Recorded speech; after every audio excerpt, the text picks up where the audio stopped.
Narecover ng pulisya ang bangkay ng nawawalang negosyanteng si Tess Mamak sa loob ng kanilang family compound sa lungsod nitong Lunes ng gabi. Ayon sa Angeles City Police Station 4 at Forensic Unit, nahukay ang labi malapit sa septic tank at kinilala ng kanyang mga kaanak. Dinalanas ang bangkay sa punerarya para sa autopsy upang matukoy ang sanhi ng pagkamatay.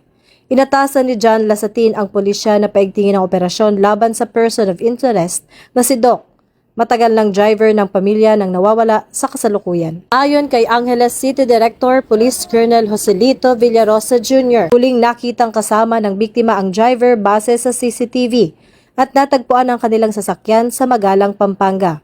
Patuloy ang investigasyon ng Philippine National Police upang mabigyan ng hustisya ang insidente at mapanagot ang may sala. Ito ang bagong PNP para sa bagong Pilipinas, serbisyong mabilis, tapat at nararamdaman.